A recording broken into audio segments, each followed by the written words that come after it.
Good morning. आज हम 8वीं कक्षा के विज्ञान के पाठ 2 धातु और अधातु पर चर्चा करेंगे। इस भाग में हम धातु और अधातु के भौतिक गुणों और भौतिक अवस्था के बारे में चर्चा करेंगे और इसके रासायनिक गुणों की चर्चा हम अगले भाग में करेंगे। तो जैसे आप लोगों ने पदार्थ के बारे में इससे पहले पढ़ा होगा, तो रसायन विज्ञान और भौतिक विज्ञान में पदार्थ उसे कहते हैं जो स्थान घेरता है और जिसमें द्रव्यमान होता है। पदार्थ और ऊर्जा दो अलग अलग चीज़ें हैं। विज्ञान के आरंभिक विकास के दिनों में ऐसा माना जाता था कि पदार्थ न तो उत्पन्न किया जा सकता है और न ही नष्ट किया जा सकता है, अर्थात पदार्थ जो है यह अविनाशी है। लेकिन अब यह स्थापित हो गया है कि पदार्थ और ऊर्जा का जो है परस्पर परिवर्तन संभव है। हमने पदार्थ की 3 अवस्थाओं के बारे में भी पहले जाना है। पदार्थ की मुख्य अवस्थाएं हैं ठोस, द्रव और गैस। इसके अतिरिक्त कुछ विशेष परिस्थितियों में पदार्थ प्लाज्मा, अति तरल, अति ठोस आदि अन्य अवस्थाएं भी ग्रहण करता है।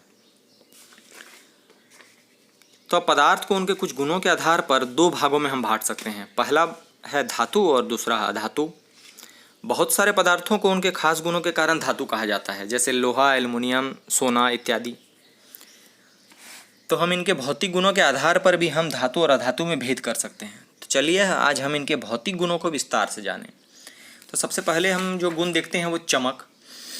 धातुओं में एक विशेष प्रकार की चमक होती है जिसे हम लोग धातुई चमक कहते हैं। इसलिए इसका उपयोग जो है जेवर अर्थात गहने बनाने में करते हैं। दूसरा धातुओं का महत्वपूर्ण गुण है कठोरता। धातु सामान्यतः कठोर होते हैं, कुछ ज़्यादा तो कुछ कम कठोर होते हैं। लेकिन सोडियम धातु जो है इसका अपवाद है। यह धातु मुलायम होता है। यह इतना मुलायम होता है कि इसे आप चाकू से भी आसानी से काट सकते हैं। और धातु के कठोरता के गुण के कारण ही हम लोहे जैसी धातु का उपयोग पुल बनाने और रेल के डिब्बे इत्यादि बनाने में करते हैं। अब इसके हम दिखावट पर चर्चा कर लेते हैं। धातु सामान्यतः हम देखते हैं कि वो भूरे रंग के होते हैं, लेकिन सोना जो है ये पीले रंग का होता है और तांबा कुछ लाल जैसे रंग का होता है।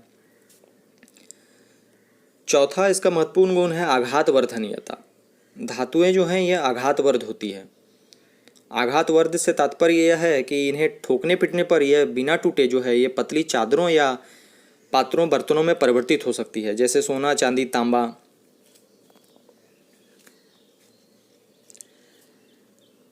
हम सब ने देखा है कि धातुएं लचीली भी होती है।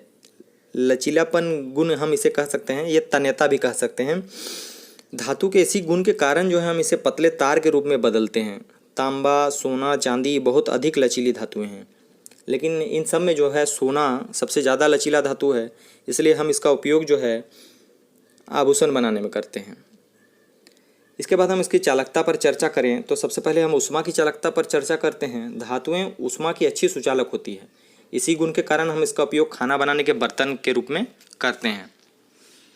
अब विद्युत के सुचालकता पर चर्चा करें तो धातुएं जो है विद्युत की अच्छी चालक होती है। यही कारण है कि बिजली की तारें तांबे जैसी धातुओं से बनाई जाती हैं, क्योंकि यह अन्य धातुओं की तुलना में विद्युत को बहुत आसानी से प्रवाहित करने देती है। लेकिन चांदी जो है सबसे अच्छा विद्युत का चालक माना जाता है। तांबा, चांदी, एल्युमिनियम और सोना सभी धातुएं जो है विद्युत की सुचालक होती हैं, लेकिन चांदी जो है सबसे अच्छा चालक है।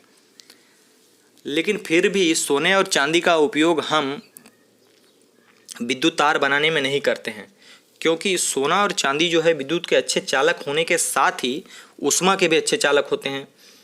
इस कारण जो है चांदी और सोने के तारों में विद्युत शक्ति का ह्रास जो है अधिक होता है और सोना और चांदी महंगे भी बहुत होते हैं।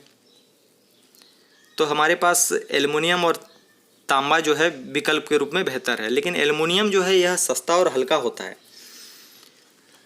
लेकिन इसका एक अवगुण यह है कि यह लचीलापन इसमें कम होता है, जिसके कारण इसे बार बार मोड़ने पर यह टूट जाता है।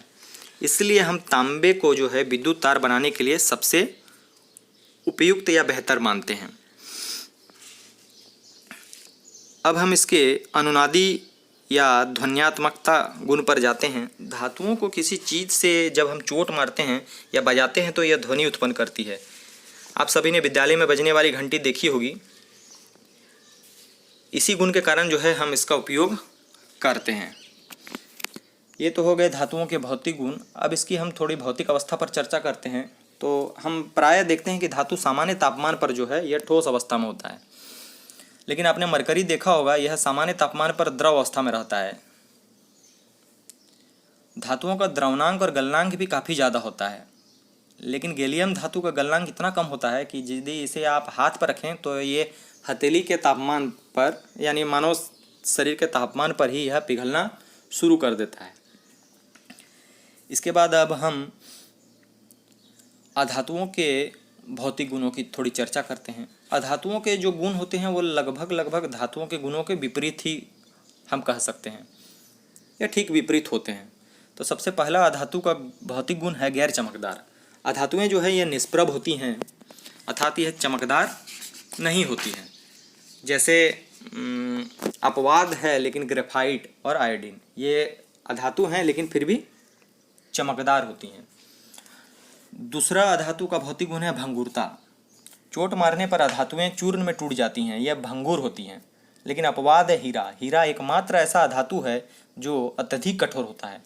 वास्तव में हम कह सकते हैं कि पृथ्वी पर पाया जाने वाला यह ज्ञात प्राकृतिक तत्व में सबसे कठोर है। अब इसके लचीलेपन पर आते हैं। अधातु में लचीलापन नहीं होता है। इसका चौथा महत्वपूर्ण गुण जो विद्युत चालकता पर देखते हैं कि अधातु जो है बिजली और ऊष्मा की कुचालक होती हैं, लेकिन इसमें भी अपवाद है ग्रेफाइट। यह जो है विद्युत का सुचालक होता है। अधातुएं ऊष्मा की कुचालक होती हैं क्योंकि इनसे होकर ऊष्मा का स्थानांतरण जो है एक स्थान से दूसरे स्थान तक नहीं होता है।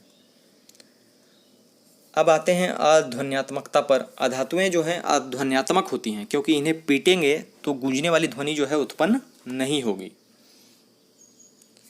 ये हो गए अधातुओं के भौतिक गुण। तो आइए हम इसकी थोड़ी सी भौतिक अवस्था पर भी चर्चा कर लेते हैं। अधातु हम देखते हैं कि सामान्य तापमान पर ठोस, कुछ द्रव तथा कुछ गैस होते हैं। कार्बन जो है यह ठोस रूप में रहता है, ब्रोमीन द्रव रूप में रहता है और ऑक्सीजन जो है गैसीय अवस्था में होता है। इनका द्रवणांक और गलनांक भी काफ़ी कम होता है, लेकिन अपवाद है हीरा। यह धातु होने के साथ ही इसका द्रवणांक और गलनांक भी बहुत ही उच्च होता है। तो इस तरह हम भौतिक गुणों के आधार पर धातु और अधातु में भेद कर सकते हैं। इन सब गुणों से आप स्पष्टतः ज्ञात कर सकते हैं कि कौन सी चीज़ धातु होगी और कौन सी अधातु। इसके बाद हम इसके रासायनिक गुणों की चर्चा करेंगे, जो कि अगले भाग में करेंगे। धन्यवाद।